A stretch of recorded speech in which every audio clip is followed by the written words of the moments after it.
Okay, good morning and welcome to the Minervini Private Access Trading Room.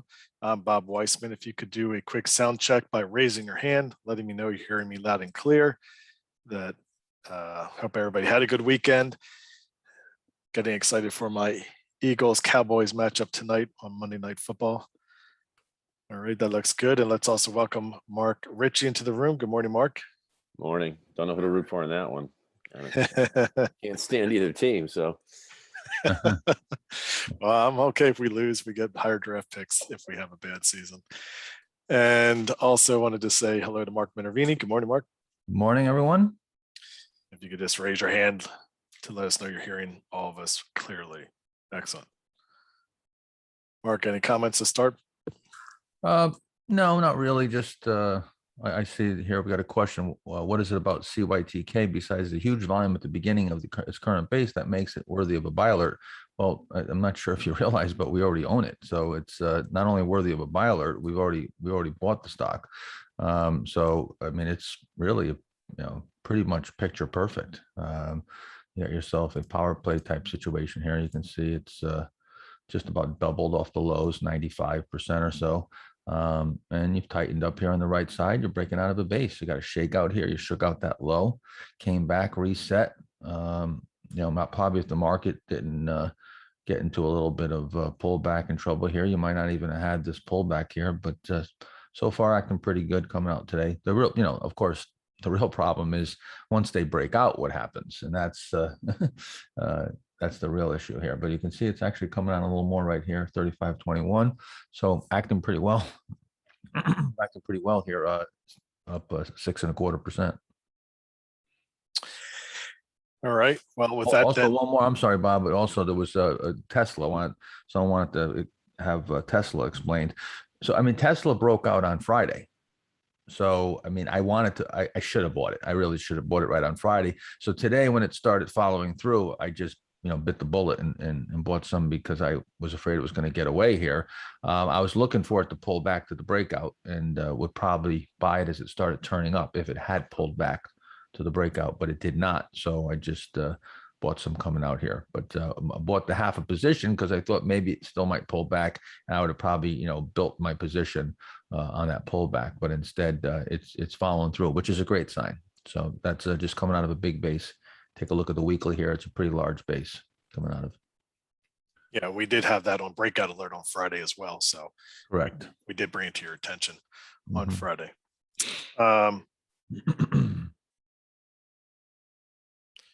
All right, James asking just any plans on new tutorials coming out soon. I think what that may mean is we're going to do some new recordings of some of the new tutorials, especially Mark, the analytics section we talked about for updating that video.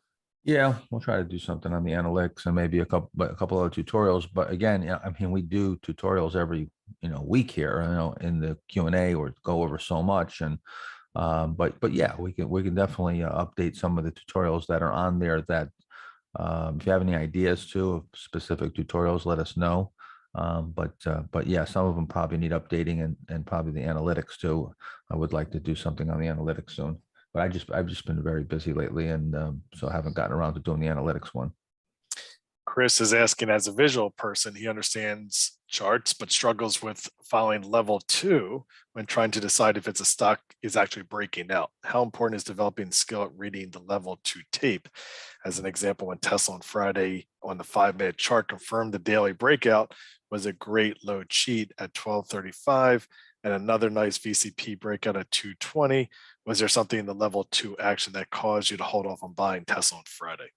No, I'm not looking at the level 2. I'm looking at the chart, and I don't look at a 5-minute either. So I don't know why you're looking at the level 2 or the 5-minute. Neither is necessary. On Friday, you had this well-established pivot point right here, and as it moved through there, I mean, just on the daily, you're going to see it. So there's no reason to follow a 5-minute or follow the level 2. Level 2 is just bid and ask spread. So, but the chart is going to show you where the last trade was, and that's where it's not officially moving through the buy point until it actually trades there. So it's going to show up on the chart. So all you have to do is watch the daily chart. That's all I'm watching. I'm watching the daily chart. Although I will say, Mark, on Friday's intraday chart, it did have a just another example of how VCP works on all time levels. The 5-minute chart had a really nice setup on Yeah, Friday. Yeah, and I remember you did talk about that. If Yeah, but, right you know, there. again, I mean, that's if you for sure trading intraday charts right here. See it right here. Perfect. This again just shows that it, you know, the VCP you know, concept, you know, you know, the law of supply and demand is going to show itself in VCP characteristics, and it works perfectly. Broke out. You got another little base right here. I mean, this, if I told you that this was a daily chart or a weekly and you didn't know the time frame, you would never be able to tell the difference. Even the volume characteristics are going to be the same. So that's fine if you want to, you know, if you want to trade off of the 5 minutes, but I'm trading off the daily charts. Even my short-term trades, I'm trading off the daily charts. I'll just add though, I know a guy or two who's been in the master trader program, and that's what they do. They just look for little VCPs on 5-minute charts. So, or 5 and 10-minute charts. So Sure. it's a viable strategy. Absolutely. Absolutely. If you want to, you know, day trade them, that's fine too. Eric is mentioning he's worrying about his working hours. When he read Market Wizards or Mark's books, a lot of people mention their long working hours. I've been struggling to work those hours. Is it partly down to software like Marcus Smith that has cut the hours down? He'd like to do the perfect practice and succeed. He knows the hours might not mean everything, but he'd like to know if I'm practicing the right things to improve or I'm just missing out on things I should be doing instead. I'm not really understanding the question. Working hours meaning working a job and trading, or how many hours to actually work at trading? I don't really understand the question. Seems to be implying the hours on trading. Yeah, I don't know what the question is there. If you can, what is that? What is the question? How many hours you should work? I don't know the question. Yeah, if you Sorry. maybe Eric, you could expand on that. Okay. Tom is saying often my best trades are stocks that are marching to their own beat and not following the market. If a number of these setups are working, is that sufficient reason to consider the environment improved? Or in other words, should I care about how the market environment is doing if my own trades are showing profits? Well, that is the market environment for you.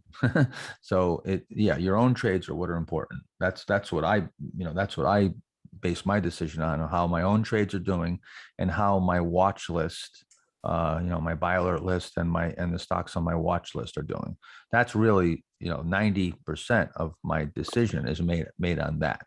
I'm of course I'm looking at the indexes. I normally look at them at the end of the day. And I'll look each day, whether the volume was up when we got distribution or accumulation, but I'm just making my decisions almost purely on how the stocks are doing. And that's why we just recently instituted this stock environment model, because that is a reflection of my assessment of how stocks are actually doing without any influence whatsoever from the indexes. How about you, Mark? Sure. Yeah, I would say absolutely. You focus on your universe. The market environment is what you're trading. So if the names you're in are acting well, I mean, that's like rule number one, then you get more aggressive. And when they're not, it doesn't. This has been the opposite. We've had these indexes that look great, but at least the names in my universe have not been acting very well. So you can't get aggressive. Yeah. Who cares what the Dow's doing if you're rip roaring making money hand over fist on breakouts, and vice versa. If the Dow's doing great and you're getting stopped out left and right, what does it matter what the Dow's doing? You've got to manage the risk and be careful because things aren't working. So it all comes back to the stocks. Mike, on a similar or somewhat related question, how many setups would Mark consider a lot of stocks setting up? I don't know. I mean, if there's usually there's anywhere between none and 40 or 50 that make the buy alert list, sometimes even 60 that make the buy alert list. But on any one day, stocks actually set up in buyable, in position to buy.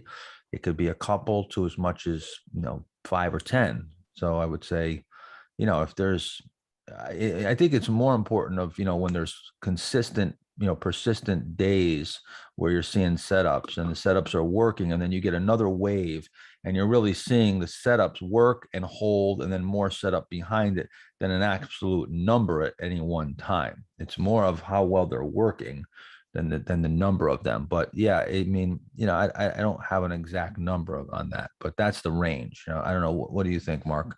Yeah, everybody's always looking for that scientific answer, right? Mhm, Like yeah. once I see 4, is that enough? It Right. doesn't work that way. Yeah, I think waves is the best analogy, because if you've ever, even been to the beach, they come in sets. You don't just see a rogue wave. I mean, yeah, we get a rogue setup every now and again, but I would say it's seeing, maybe you got 2 or 3 that look really tight, but then on your watch list you got a dozen that are a day or 2 away. And then the 1 or 2 of those first couple go, and then the other ones tighten up, and then it's just bing, bang, boom. And within a couple of days, all of a sudden, it seems like stocks are kind of coming out of nowhere. Right. The follow-up that Eric typed in here, he read in a lot of the stock market wizards saying that they work 14 plus hours a day with the trading hours, the screening, and he says he's nowhere close to that. He's doing about 9 to 10 hours a day. So he's asking if he should be concerned, or as long as he's getting good results, it doesn't matter. Well, I mean, it'd be nice if you're working 1 hour a day and getting good results. You'll be doing better than the guy who's working 2 hours. So I mean, whatever it takes to get the job done.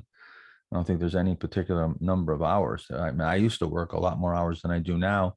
It's a lot easier for me now. And yes, the technology is better. So, probably if you're going to read Market Wizards books, that's before we even had internet. We didn't even have, anything, back then. So most of those guys were doing things by hand, like me. We were screening with physical charts and Printed pages. Yeah. Yeah, printed pages. So, and before that, we didn't even have that. Even before when I first started trading, I didn't even have that. So, modern time frame now, yeah, it's definitely a lot quicker. Tom is asking, he bought TROX off the pullback buy. He wants to know if this would be a point where he could add to his position. TROX. TROX. Let's take a look.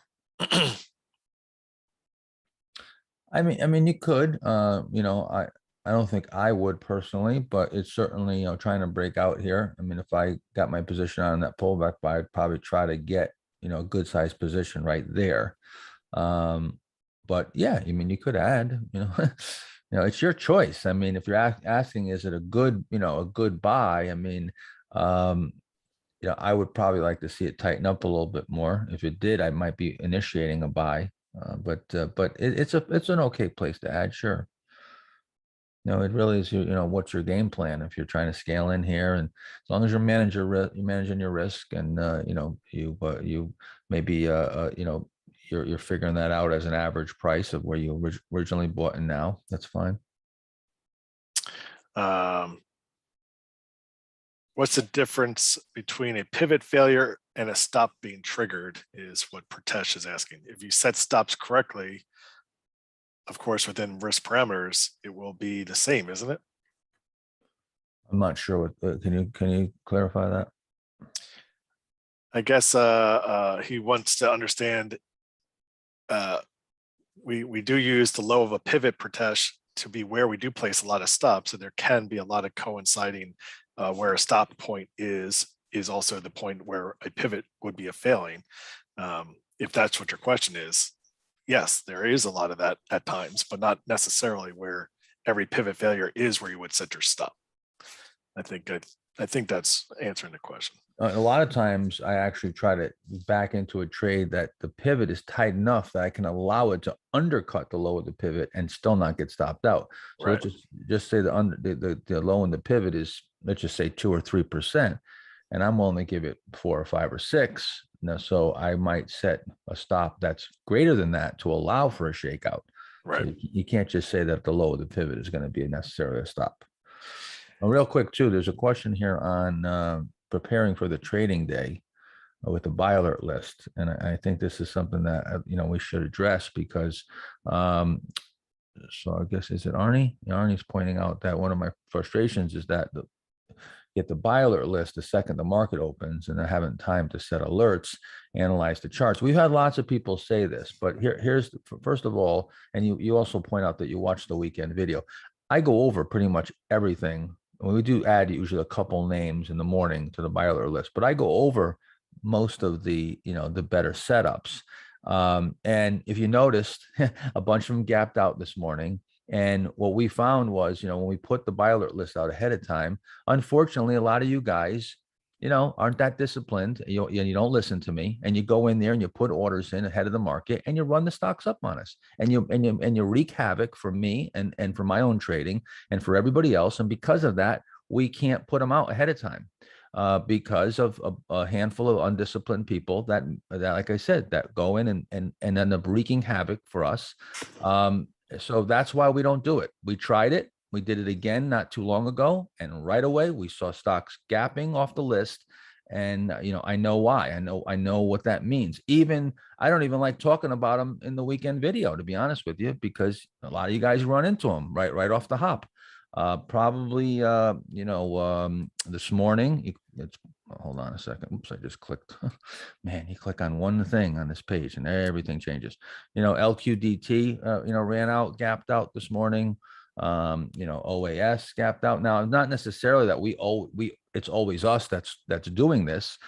Usually if it holds real well, that's an indication that it may not be us, but we certainly could. And a lot of times, I believe we do, because those pre-market orders, if pre-market orders at the market or right on the open, the minute the thing ticks up, if you start running into it, you can definitely cause some volatility there. So, but I give you the heads up in the weekend video. I can't be any more clear. I'm giving you buy points, and the main thing is to try to allow these stocks to open quietly.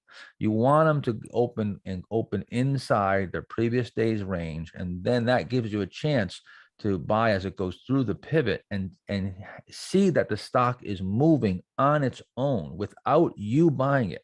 We don't want to be the one to make the stock move. I mean, once it starts breaking out, that's fine. If we start pushing it and we bring in other buyers, and that's how it works. Behind, that's why the stocks go up, because buyers are buying it. But we're trying to find out when there's buyers without many sellers. We want the line of least resistance. We want to be buying it when the stock's going to go and keep going.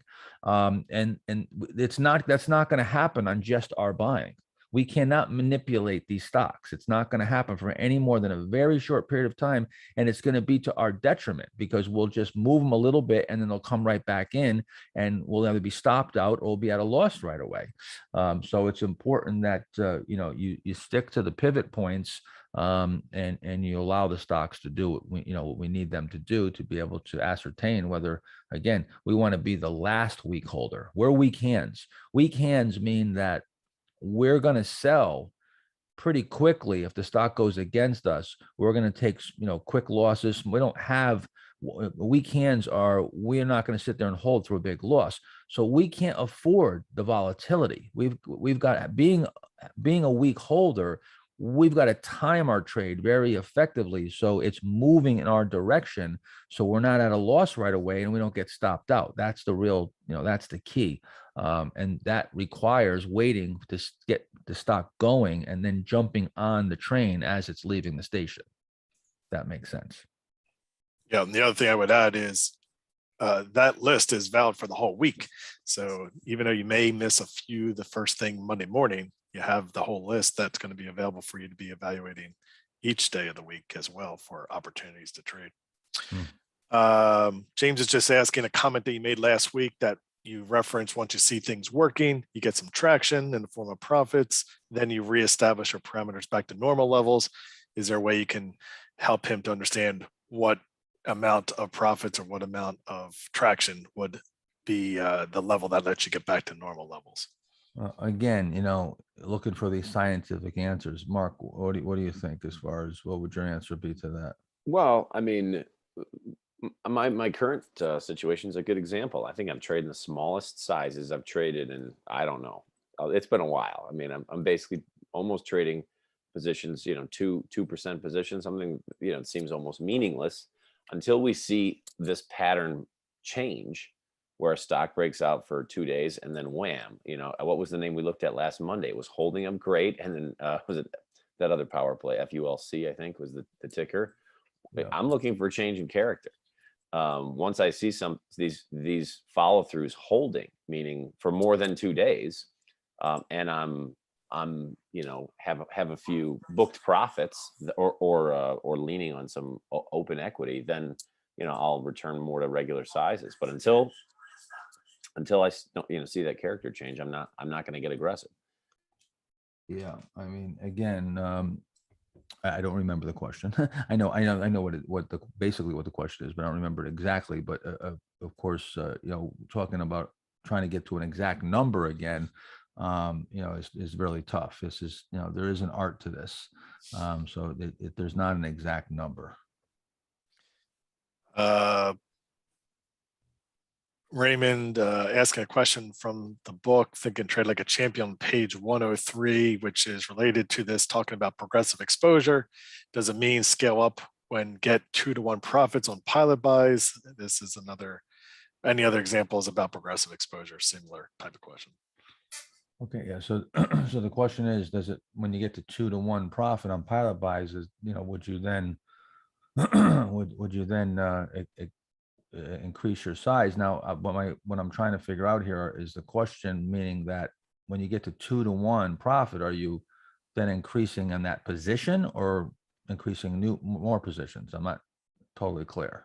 Yeah, hopefully, Raymond, you realize we're not adding to a name just because it's Right. up to 2-to-1 is the key. We're going to increase our exposure to the market as a whole, is what we're looking to do with stepping up in our exposure. Right. We're not pyramiding up, but if your question is, once we get to 2-to-1, are we then buying more positions or raising to, larger positions? No, not necessarily. You don't have to get to a 2-to-1. That's not necessary. I mean, if I had, if I had stops of, let's say on average of 5%, and I had 4 or 5 stocks that were up 6, 7, 8%, that would be enough for me, to add, depending how many days go by. I mean, if a week goes by and they break out and they hold, and the main thing is you're trying to like almost guess, by saying, well, how many stocks and how much percentage. Just look at confirmations and violations. Okay, that's what's in Think and Trade Like a Champion that you should be looking at. How are the stocks confirming? Or are they violating? Are they confirming and you're getting follow through? You're getting everything that you need to see, or are you seeing violations? If there's no violations and you're getting some traction and you've got some profits, well, then and there's more setups, then that's okay to start increasing your exposure. But you do it incrementally. Question Michael is asking about taxes. When trying to compound your gains in your tax account, do you pay your taxes out of your trading funds, thereby reducing your account, or were you able to pay your taxes from other sources? I guess he's asking you, Mark. Well, I can now. I've got enough money where I can pay my taxes out of other sources. In the beginning, I always tried to maintain my account and not touch it. So most of the time I paid it from other sources. Again, if you have a big giant year and you make a bunch of money and you don't have it, then you're going to have no choice. You're going to have to pay it from your account. But you really want to try to maintain your account as best as possible. I mean, when I first started, my goal was to earn money to just pay my bills and to trade my trading account to build my wealth, and to leave my trading account alone and to survive on. I first started, I lived with my mother. I lived at home, and then when I finally went on my own and I had my own apartment, and I just kept my expenses as low as I possibly could and tried to just build up my account. So again, like I said, you're going to have to pay it out of your account if you can't fund it from somewhere else. Or you can also try a tax deferred account in an IRA or something like that. Yep. Jason's asking, when he is doing screening, he's confused whether to include recent breakouts onto his watch list. However, he frequently sees that you will still keep an eye on stocks that have already broken out and without an immediate right size. For example, CAR last week and ALGM. What's the rule of thumb to include recent breakouts into your watch list? Well, the rule is very simple. If they're still looking like they're set up. If they meet the same criteria, if they meet or even improve, a lot of times these stocks will improve, but if they're close, it might be a stock that's close. And maybe it was on my watch list, but it didn't break out. And now, I mean, a perfect example would be this stock right here that we have up, OAS, right? So let's just say it's on right here, right? So then it comes off here, and it looks like it's, breaking apart a bit, but it comes back another day. And this, I mean, this is still fine. It's building that right side. It just would need to tighten up. So let's just look at here, right? We're looking at it over here, and now, okay, it comes off, and you're like, okay, that's not doing what I expected, but it's still able to build that right side, but it would definitely need some time. So it was through a few days. Now it tightens up. Now it's looking really good, right? So you see how that improves, and then just put in another little, you got another little VCP in there. So as long you're going back to the chart and seeing if the chart is able to be, you got to use your imagination, see what, how many times, I show you guys the chart and then I draw in what I expect. See, I'm using because I know what I need to see. I'm using my imagination because I know what I need the stock to do in a pretty, roundabout way for me to be interested in it. And that always comes down to tightening on the right side and going through a VCP. That's, again, I've been doing this, nothing different going back all the way back 30 some odd years ago.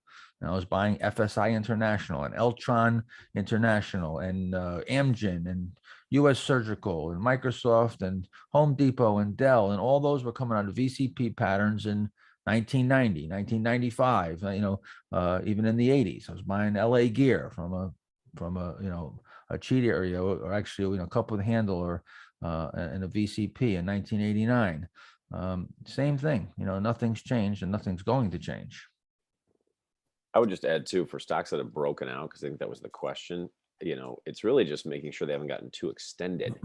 Once they get extended, in my mind, say from a breakout point or a low risk entry, then I don't think they meet the criteria. Like that DEN was a good example, that was on buy alert. Well, it broke out last Thursday, but then it was a candidate for a pullback to the breakout because the initial breakout didn't get too extended.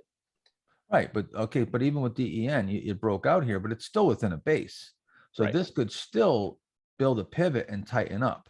So, if you're buying, if it's breaking out off a low cheat, well, they could still set a cheat and a handle. There's still lots of activity that can happen on that right side with OAS,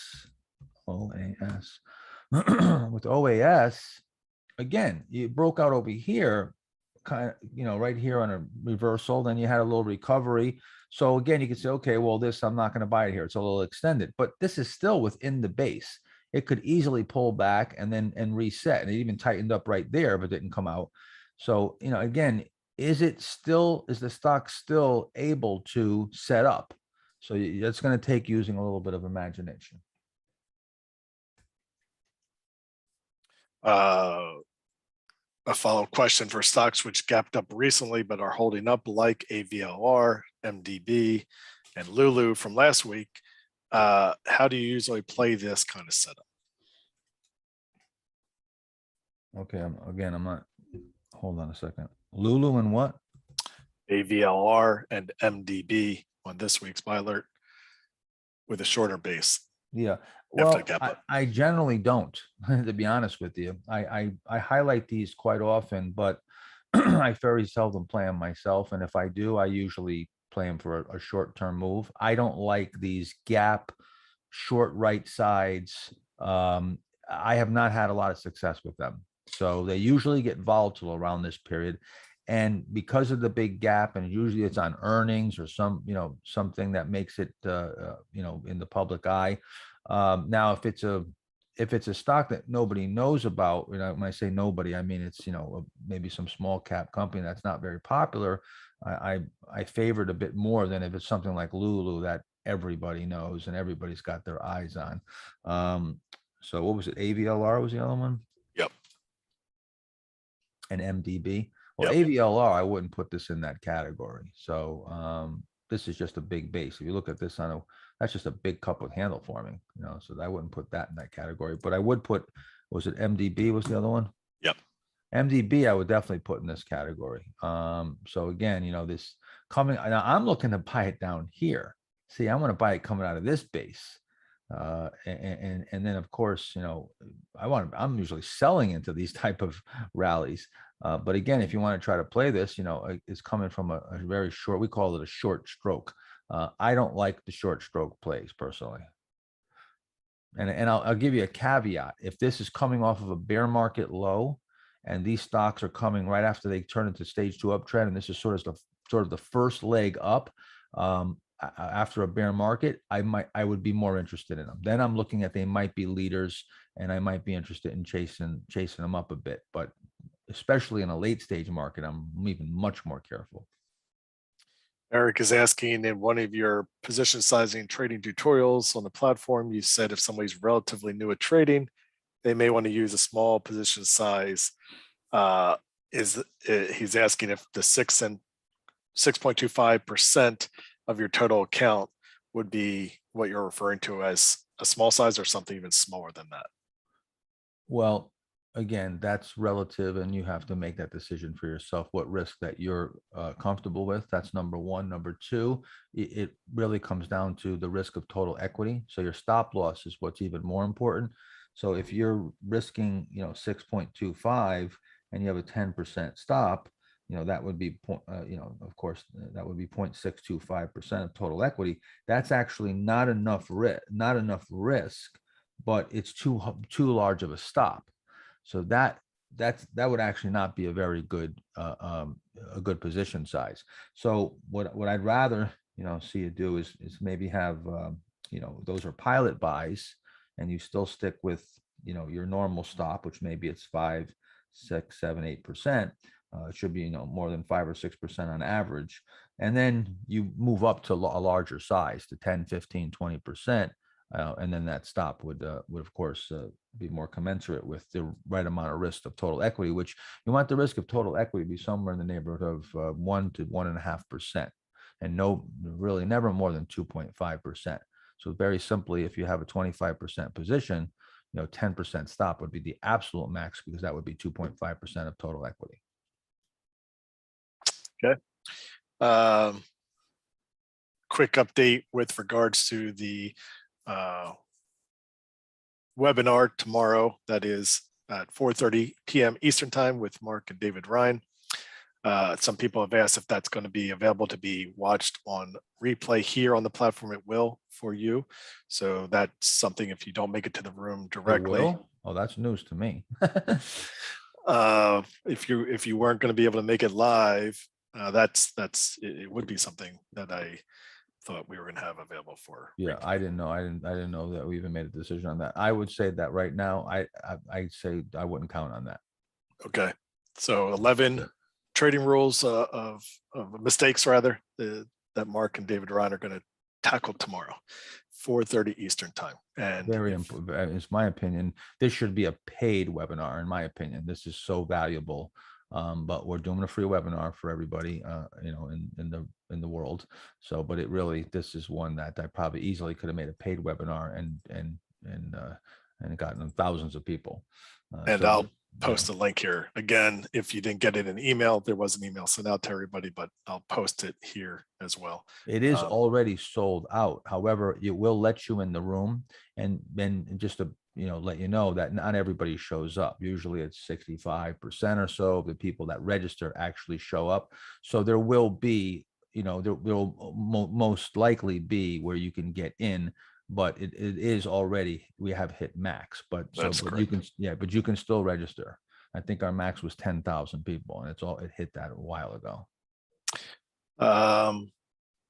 Florentine is asking, can you show some examples of spreads, and how do you decide it has a wide spread or narrow, and how can you go about position sizing? A couple examples would be great if you could walk them through. Well, the spread has nothing to do with position sizing for me. Right here in the right hand corner, here's your level 2, right? Or that's not. Let's pull up MNDY, because I just saw that had a wide spread, and I'm kind of bummed out because I want to buy MNDY if it breaks out above this cheat area, but this spread 365.59 to 366.99, that's a big spread. I mean, that's $1.40. Yeah, I certainly can't go and put size on. So as far as, Yeah, I think you it's know, $2 wide, only 100 shares on each side too. So you're going to move it. Yeah. right. So now, you know, there's no size, it's trading thin and it's a wide spread, which means, you know, this spread could open up in a heartbeat. A seller comes in, well, all of a sudden this stock is, you know, 363. And I'm paying 367. You know, I'm down 4 points. I buy 10,000 shares, I'm down 40 grand right off the hop. And I haven't even sold yet and pushed it down more in case I start selling. You never know, right? So this is a, you know, this is a risky situation based on the spread to go big with. So, but now, of course, depending on your size. Now, you know, when I say that, I'm not, that's not really determining my position size. That's determining, I mean, it is, but it isn't. I'm determining my position size. I want to go into this, you know, a certain size, and that's being determined by the setup and whether I'm having traction in my trading and all that. So, but can I then safely put that position size on? Is that's where the spread's going to come in. And now I might still put that position size on, but the difference is I'm going to wait and see if this starts to move, and I might actually pay a higher price. I might actually let this move up a little bit and see if this bid can start running up and tightening up behind it. So it's even more important that I buy it on the move and my in the direction of my purchase. So if this had a real tight stop, you know, let's just say it's, you know, it's Goodyear tire and it's got 1 penny spread. I'm willing to buy a stock like that, even if it's pulling back a little bit. I might be willing to buy it on a pullback going against me because I know it's, you know, even if it starts to move, there's going to be a penny spread and I'm going to be able to get out literally in one click of a button. I'll get out of 20, 30,000 shares without in a blink of an eye. So I've got that, you know, I've got that covered. So the liquidity is a concern if you're trading size. If you're not trading size, then you simply got to calculate what the spread is and what kind of loss that's going to put you at, you know, right off the hop. But again, that's sort of the dynamics of the, you know, those components. Alrighty. There's a saying, you know, when you trade size, you have to get out when you can, not when you want to. So you got to, you got to sort of cover yourself going in. You know, it's like they say a cat, you know, only goes in where the whiskers, you know, if the whiskers touch, you know, they don't like to go. I don't even know if that's true, if that's a myth, but I heard that growing up as a kid that, you know, a cat won't go into a place where they feel they can't get out. And that's sort of how you have to, you know, look at trading, is to try to know that, answer that question before you get in. Just to go back to the DEN chart, Mark, Mariano was just asking if you can explain the entry price. Was it above the high of Thursday's high of the 76.69? My entry was on a pullback. I don't even know where he's getting that price point to begin with. My entry was on 924, which was on Friday, and that was a pullback. The original breakout was here, and the price that I would, you know, use on that breakout would be right above here, these reversals. Again, if you just, you know, you draw a line across here and you draw your pivot point, you can see that all the majority of the action, you know, has taken place, has been really right at this price right here. That's where the grand majority of all the action. You go to the very left here. Yes, it was tradable, but once it corrected, this is where all the majority of the action has taken place. And that's why you get these pivot points. They form at what Livermore called the line of least resistance. And when you're able to ascertain this, and you've got a decent sized base and you got the shakeouts and you've got the, you know, all the right characteristics, you're in an uptrend and you quiet down on the right side with volatility and volume, it's giving you an indication that this supply that you've seen all this time has diminished. It's stopped coming to market, which makes the stock susceptible to moving very quickly in one direction if there's any type of buying, because now there's no supply. And that's why you get these stocks, they break through, you know, resistance levels, if you will, and start ripping from there because the supply, you know, has stopped coming to market. So that's really, you know, the real trick to this is to get good at finding those buy points based on that analysis. Incidentally, we do have the Master Trader program coming up, and we go over that particular topic and that these entry points with just hundreds and hundreds of examples for days and days on end. So if you haven't attended the Master Trader Program, everybody should attend it at least once. It really is it really is the the A to Z course to get you all the information that you need, and then the workbooks also to be able to use those later on. Yep. It's it's all meant to go together. Everything. My books are the flight manuals. The Master Trader Program is flight school, and this is fly in tandem in the plane. So it was all designed for everything to go together and to be used over at least a year or two. And from that point, you're coming sort of out of, college, if you will. You're coming out of school, with everything that you need. A year or two down the road, you should really have a very clear understanding of everything and have the experience, behind the wheel to really, be able to apply this on your own. Which is the goal. Mm-hmm. Eli is asking for Mark Ritchie. He remembers you saying that there was a period of time where you only focused on power plays or the strongest setups. Eli's asking if you could talk a little bit more about that. Were there enough setups throughout a year for you to do that? Well, I don't remember ever saying that was the only thing I traded. So that was a potential misunderstanding, but it's definitely something that, I paid really close attention to, or a setup I like and have traded quite a bit when they set up right. So, I don't have favorites, but I tend to favor those higher momentum, higher RS type setups, say over, another setup. Now, in terms of how many opportunities there are, it just depends on the year. Sometimes we haven't had a ton of power plays or high, of those really strong, at least ones that worked this year. I can think of, to look at my trades to see how many I've traded.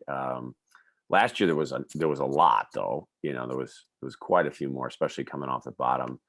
Like that rally from April to June in the general market created a lot of power plays. And so last summer, I probably traded more than I can remember in maybe a 3-month period of time than any other time. And I remember Mark talking, I think it was 95, Mark, you said there were just power plays everywhere. A lot of power plays in 95. Yeah. And a lot of power plays that worked. And that was one of the reasons why I had the big year. I was up over 400% that year. That was a game changing year for me, because I had just started to, in the previous, 4 or 5 years, started to get my account where it was starting to get to be real money. And then that put me into, really having a good sized trading account where it was now real money. And in some ways I can relate to that to last year. It's like I've heard Mark talk about, when you see a lot of these power plays, it was similar. Last year it just felt like, wow, this is really accelerating things, to the next level. And there were just more to trade than in other years. And if you don't want to limit yourself to, you started this saying that, Mark said he only trades. He never said that. I know that for sure, but he certainly favors those. I've said many times that Mark really favors, he loves to see those power plays, and they're the ones that he would hold and give more benefit of the doubt, or try to hang in there with them, because they can move really, really fast and make big moves. But you don't want to ever limit yourself and pigeonhole and start saying, well, I'm just going to wait for this, because there may be a whole nother theme that sets up. And as long as they're coming out of bases and there's the right characteristics, whether it's a low cheat, a cheat, cup with handle, a power play, volatile breakouts that pull back and set up pullbacks to the breakout, and you get pullback buy opportunities or caps, whatever it is, I'm giving you all these various entry points. So there's not going to be a market cycle that goes by that you're not going to have a theme present itself where you have the opportunity to buy ample number of stocks in any given time frame, to make your return. I mean, will you have to go months without making trades at times? Yes. And there might be you might even have to go a year occasionally, or at least a year where you got beaten up a bit and you got whipped around and you're probably treading water. But again, we have enough entry criteria within the base to pretty much withstand any market environment. That's a good point. I would have just had too. There have been periods where I didn't trade any power plays, but the trading was great. Meaning there just weren't many power plays, but there were lots of other, cup and handles, or like Mark was saying. there's been times where I saw almost no power play setting up. Right. Yep. And there's been times where I just saw tons and tons of my favorite setup is when I just see tons and tons of low cheats coming off of a bear market. And that's where there's very few people that are playing those as far as retail players. And that's a really great scenario because you're getting in as low as you can, according to our rules, and you're coming into the market, coming right off of a bear market low. That's a great, a great setup. Okay, quick question. Tim is asking on PKBK. Not on buy alert. He's asking, is it because it is extremely thinly traded or too low of an RS? Not on buy alert today, Well, I think he meant last week, actually. probably. PKBK. It's because it's a bank. It's a regional type bank, and I'm kind of staying away from those. But yeah, it's a bank stock, but it's perfect. It's a perfect VCP. Okay. Anthony is saying Hardaway crossovers. Do you just let these go, or is there a way to play them? Should we what? Just let them go? Do you just let these go, or is there a way to play them? There's a way to play them, but they're playing volatility, so it's going to be a little more difficult. So what was the one that I pointed out recently? Let me see. So here's CAR. CAR is a real textbook Hardaway crossover where you come here, you come in right here, right? Then it drifts down enough to come in and take out the lows of the pivot. And the percentage is about, 10% or so. So that's going to stop you out pretty much guaranteed, because not only did it take out the low in the pivot, it also came in more than 8%. So this would be almost impossible for me to hold this.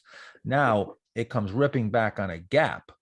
I would not chase this here, okay? Because this could very easily come back in and come off another 8 or 10% just to come in back and fill. And so now when it pulls back here and you get a little bit of stabilization, now you're getting that pullback buy setup, and you can buy it now turning back up there. That's where, and I actually like the way it came in. It undercut this day's low, but it didn't fill the gap. So it's showing that it's strong. Some people would wait for it to fill the gap. I'd rather have it not fill the gap and hold up, but undercut the previous day's low to just fish out those, those who set the stop at that low. But that's that's one way where you got an opportunity, but you're not always going to get that opportunity. Sometimes they do the crossover and they gap, they come out, and then bam, they're just off to the races, and you just got to let them go. Yep. It's going to be a lot trickier, and you definitely have to have more experience and be much more skillful trader to start playing this kind of stuff. This is going to definitely, this is going to definitely complicate the equation. John Drew is asking if you could share what percentage of cash you're in this week compared to last week. I'm in a lot of cash. I mean, it's fluctuating a little bit because I am doing a lot of, short-term trading, but all my positions are microscopic, very, very small positions. Occasionally I bring one up, but I'm in, 90% cash. I mean, pretty much all cash. But again, it fluctuates. I mean, I might take a bigger position intraday. If it works, great. Then I'll stick with it. But I'm taking very small positions. I've been really tiptoeing through the tulips here this whole month. Quick question on AEHR, Alpha Edward Henry Robert, if that was a qualified power play last What was the symbol? AEHR. AEHR. Yeah. Take a look. So when are we looking at it? That was over here? Yeah, last week. No, this is just an extended stock. I got to look at the weekly though. Let's see. Well, actually looking at the weekly, hold on. This is the first leg up here. Let me see. I might revise that. Let's see the percentage move. Yeah, it's going up 400%. I mean, it's certainly, a power play in the sense that it's made a big move in a short period of time and you came out of a little consolidation. It's only 1, 2, 3, 4, 5, 6. It's like 7, 8 days. So it definitely came out very short. I certainly wouldn't have caught this because it's just too short. Over here, this original base, this was looking pretty good, but let's see what the pullback is. So that pulled back 40%. So see, that's too excessive. Now you could look in hindsight and say, well, it worked. Okay, that's fine. I mean, it worked, but also, you could have bought right here when it started turning up from this cheat area, right? And then it came off 15%. So you would have been knocked out. And in hindsight, yes, it worked, but there's a lot of volatility there. Over here, just pulled back about 17, 18%. That's fine. It just didn't go very long. So, I mean, in hindsight, yeah, you could make a case that you could have bought it on 923 or 922, but I wouldn't have, obviously, and I didn't. And then it gapped out, of course. So that would have been I wouldn't have bought that either. So, but technically, yes, it was setting up a power play type situation, but not one that met all the criteria. We're ready.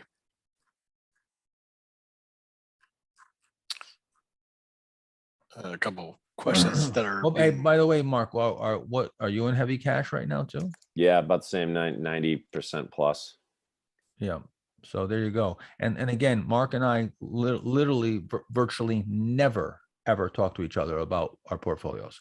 I have no clue what's in his portfolio. I have no clue what his cash levels are. We didn't talk one time this last week at all. I mean, probably the most. Wasn't much to talk about. No, there's not much to talk about. When a lot of things are going on, I sometimes, I'll talk to him and I'll say, hey, what are you seeing? You see anything here? What's, anything setting up? But we, the most we talk is when we're live here. That's the most him and I find out about what's going on with him. But the reason why I'm saying that is because it's just, it's ironic. It's not coincidence that we're both pretty similar.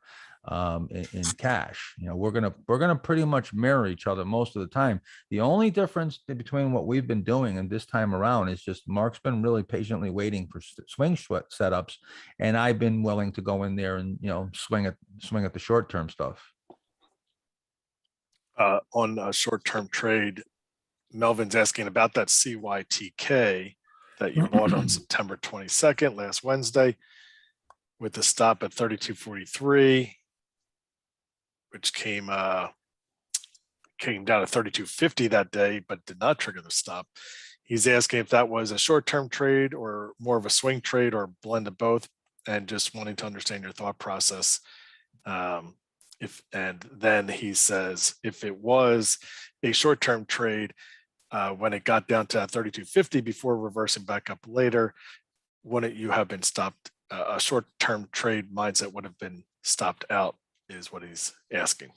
I don't know, again, I don't know where you're, you say a short-term trade mindset. That depends on how short-term you're crimping off your risk. And, yes, maybe. But I'm putting all these trades on as swing trades, as potential swing trades. Now that doesn't mean that they're necessarily working. We have to gauge. It's sort of a reference point that we're laying out here. So we put all these trades, they're all coming out of bases and technical patterns that are meant for a swing trade. They're meeting a swing trade criteria. But as we know, looking back all the way to February, swing trades have not worked. So I put that out with the caveat of telling you that short-term trading is where it's at right now, and that swing trades aren't working. So you have to, you have to shorten up your time frame and your percentages. So again, I'm not going to base that on it. When you're trading that short term, you're trading out of a daily price pattern, and you're trading so short term that maybe you're just scalping. I'm not going to base that on the daily chart. I'm going to base that on what I'm getting on average on my gains. Just like I'm doing the same thing, regardless of what the chart says. If I can't back into risk that makes mathematical sense, then I'm ignoring the chart. I'm gonna have a stop that's actually tighter than the chart even suggests. So the same thing, and even more so with the really short-term trades, that you're probably not going to get a stop that's going to technically sour the chart because we're basing it on a daily chart from a swing trade perspective. That's sort of unique, I guess, for me with short-term trading because I'm not really normally short-term trading. However, if I see over and over and over that stocks are breaking out, this has been a very unique set of circumstances that have gone on for an extended period of time. I have never seen breakouts, stocks set up one after the next, and the market correct a little bit, maybe pull back 4 or 5%, a couple percent, more setups, but very few of them ever work on a pretty big swing trade basis, but tons of them working, 1, 2, 3, 4, 5 days. So it's created sort of an opportunity, a pretty nice opportunity for short-term trading because you just keep getting opportunities over and over and over. So at that point, you got to really take a look and see what are the gains that you're getting? What are the stocks giving you? Like what's the sort of the average opportunity the stock's giving you? But way more importantly, what are you capturing from that? Because the stock might go up. You might go back and look at the last 100 trades. Let's just say you look at the last 100 setups that broke out and on average, they've gone up 6.5%. But does that mean that you would have got 6.5%? No way. If that's probably you would not have, especially if that's if you're using the high and saying what's the maximum. If you took the average of the max move out of all these, you would never have gotten that. But you're probably not going to capture that. So what's important is what are you capturing of that upside move? And that's the net of your own skill and your own emotions and all that. That number, now you have to look, okay, well, I've captured 4.6% on average, and my batting average is 50%. Well, we know right then and there, we got to have the stops got to be tighter than 4.6%. Now you can back into some more math. You can say, well, how many opportunities can I get? Can I realistically get? Well, let's say it's 250 opportunities you decide in a year that you can get. Okay, so now you have to take a look and say, well, 250 times I turn this over and my stop is at half of that. I'm making, say, 2%. What does that come out to? Okay, now you have to think about position size. You back into that. Well, if I have 25% positions, that will get me X return. So you see, it's constant backing into this number. That's what I'm doing. I'm backing into the number. That's why we have result-based assumption forecast calculator. You can mess with these numbers and you can get a good idea of where you need to be. And if I go in there and I say, well, this is this is my plan, and then I go in result-based assumption forecast, and I go in there and it says I got to do 6,000 trades to get to that. Well, that's not a good plan. That's not a good risk reward relationship that I can realistically execute in a period of time that's going to get me the return. That's going to take years and years and years, right? So that's how you back into that. I know that's a big answer and a lot of things I just said, but it's all about using the results to decide where that stop is and not the chart when you're doing this real short-term trading. And I'll tell you right now, it depends on how I'm trading. I mean, if I'm underwater, like I get into some of these trades, and if they don't just go right off the hop and they just start going against me, sometimes I'm just out. I very often just have a dollar figure in my mind. I buy 10,000 shares and I say to myself, I'm not willing to lose more than $5,000. This thing goes down a half a point, I'm out. And I try to time it just as it's moving. Now there's other times where I'm willing to give it more room and I'm position sizing maybe smaller. It really depends, but it really starts becoming a very personal decision, especially if you're trading big size intraday. Now you've got to make that decision whether you're gonna want that intraday volatility. Two questions here. Mm-hmm. Sorry, Mark. Go ahead. Related to pullback buys. One is Francisco asking, why do you prefer buying pullbacks mainly within bases? Is it a bad idea to buy pullbacks after a breakout? Is it a bad idea? It's not a bad idea. I mean, it can work. Again, I would look to see if there's a theme of that working. I'm buying in a base because the stock hasn't gone up as much and hasn't become as obvious. Obviously, buy low, sell high, right? I'm not looking to buy low. I'm looking to buy high and sell higher, but I also am looking to buy as low as I can within that buying high. So I may be buying high relative to its 52-week low, but I'm trying to buy as low as I can in the base as well to when that stock's breaking out, maybe of a handle, I'm already in and maybe up 10% already. So that, that opens up my options. That creates more. Whenever you're at a profit, your options open up now. You're now working with gains, as opposed to, and again, you don't want to be chasing stocks up extended, because then they're vulnerable to a pullback. So again, it's not a bad idea. It's a matter of what's working. See, here, think of it this way. And remember, a stock has to form a low cheat before it forms a cheat. Now, it doesn't have to form a low cheat. It might not form it at all. But if it does, it will be before a cheat. Now, maybe it forms a low cheat and never get a cheat, and it forms a handle after that. But they're going to be in chronological order, from left to right. So you look for the cheat first. If you don't see a cheat, you look for the low. You look for the low cheat. If you don't see a low cheat, you look for the cheat. If you don't see a cheat, you look for the handle. Or if you get them all, then you've got 3 buy points. If you haven't gotten on board on any of those, then you might be looking to buy on a pullback after a breakout. If you've missed all those, you shouldn't, though. You should be on the right spot to begin with if you've gotten all those opportunities. But it might run straight up the right side, and maybe it's just didn't attract your attention. It was too volatile on the right side. Now it quiets down, and maybe it pulls back to the breakout, and you get a better entry point.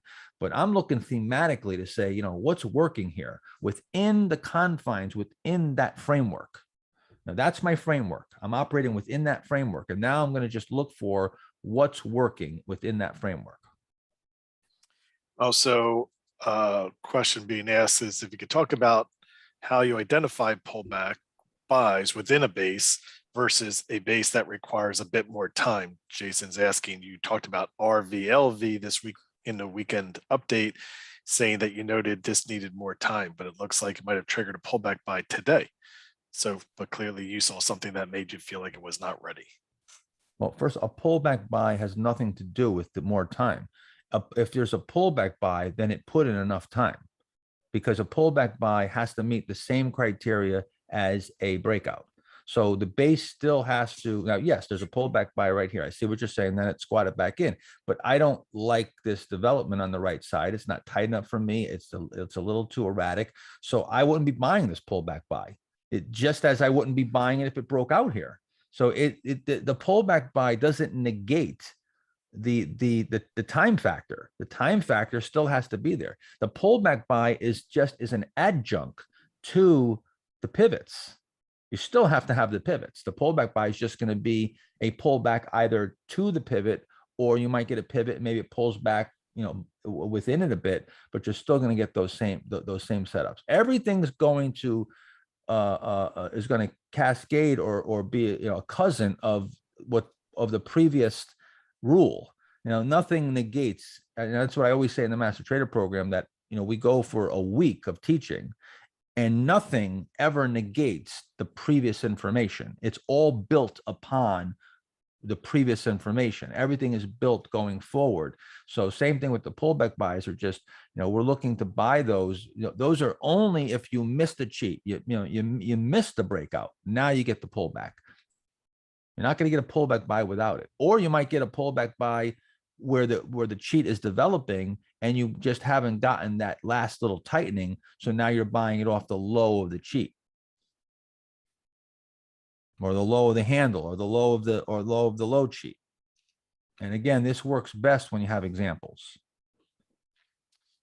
Michael is asking, and then a related question following up. Would you ever play something like BYD today, where the stock opened? What's the symbol? I'm sorry. BYD. Oh yeah, Boyd. Yeah. Today, where the stock opened inside, moved above the previous 2 days. It was acting strong on the breakout last week, but he missed it. Yeah. I really, I wanted to, in a good market, if things were really working, I would be buying on 922 right here. That was, pretty close. I mean, I wanted to see it tighten up a bit more. But again, I would be a little more lenient if things were really working well, and I would be buying this. And then you just had a few days pause here. Now it's getting extended. What's the question? If we would be buying now or today? Today, because he missed it last week. Yeah, I personally wouldn't be chasing this up. If I would be, you would see it on the platform. But this is one that I have been watching like a hawk and wanted to buy it last week and did not. And But then again, see, this is where I'll even hold off on setups. When things when it's a little dicey, I'll just hold off and I won't buy a lot of stocks that work. But it's fine. I mean, this is just part of it. I don't care if I let 20 stocks go by. I'm more concerned with risk at this point and just really waiting for things to get that traction. And I just haven't seen the traction to be able to get aggressive and start loosening up my parameters. I mean, tight parameters have been getting penalized. So I can assure you, when your parameters are tight and you're getting penalized, that loosening them up and being sloppy is not going to improve it. It's going to get worse. So, but this looks pretty good. I mean, it's acting really well. And Pauline's asking a similar category or industry stock, RICK, Rick, Yep, I've been watching Rick quite closely too. if that's buy alert worthy. It's not a buy alert. Yeah, I mean, I really would like, I wanted to see it pull back a bit here and just build this right side out. Some of these might just go up this right side, and I'm personally not willing to chase them at this point. Again, maybe real tight spreads and going in there as it's moving out. You want to play these real, these 1 day pause pivots. You can try, but I would just, keep them on a real short leash. And if it doesn't just go and get yourself at a profit, maybe get out of it, because it could very easily the next day come in hard because it hasn't really developed that right side. But it's, again, in a really great acting market, I might be buying these type of plays. But and again too, you're in the low, you're buying from this cheat or low cheat here, so you do have a little bit of overhead supply. So you got to be careful about buying stocks that aren't perfect on the right side if you're going into supply. The more you're going into supply, the more you're having any discrepancies in the base, is the more that you have to be really, really a stickler on the right side and make sure that you're getting it really right.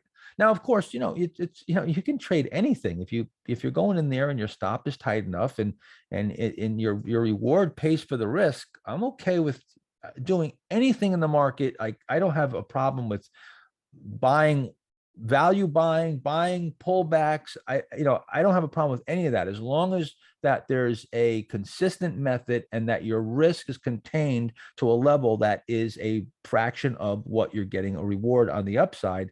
That's fine, whatever works. What I try to tell people is, whatever you're doing, become an expert at it and stick to just that and really master that area and become competent in one style, because it's going to be very hard to cross over with a lot of different styles. So again, it's all about the risk reward, managing that risk reward relationship. But purely from a technical standpoint, again, I'm being a little careful with these short right sides. Yep. How about you, Mark? I mean, you're seeing what I'm seeing, and you seem to be letting a lot of pitches go by too.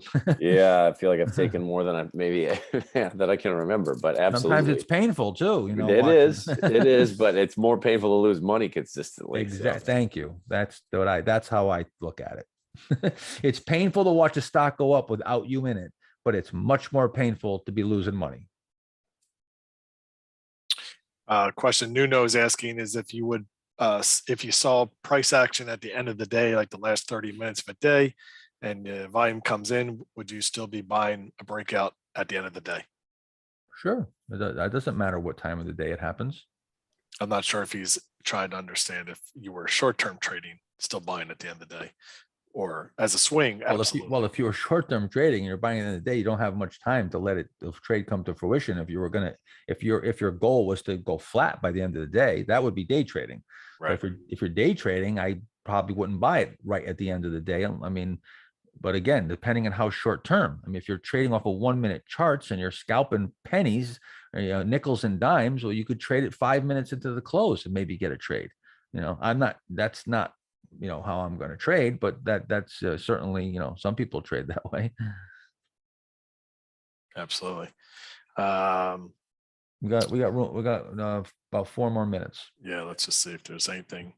I know you got deep into some answers, so we didn't get to a lot of questions today, but trying to get a good variety of questions and keep your questions for next week, guys, is always an option to retype them in for next week.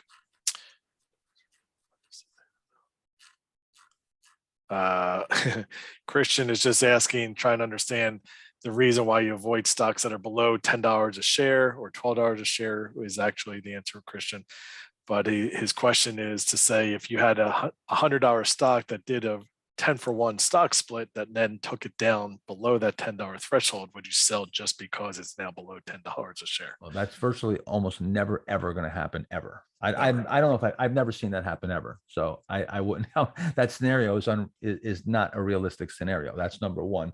Number two, the reason why, to answer your question, is because, and I just should say this, the more you go below $12, the more unattractive it is to me. Okay. The less attractive it is. So a $10 stock is going to be less attractive than a 12, but a $6 or $8 is far less attractive. And a $3 or $4 is far, far more less attractive. The reason is because a couple ones. First of all, there's much more volatility. $4 stocks can fluctuate 10, 15% in like nothing. Even the lower the price, the more the fluctuation, bid and ask spread, risk, all that. And the real problem is, and then of course there's liquidity.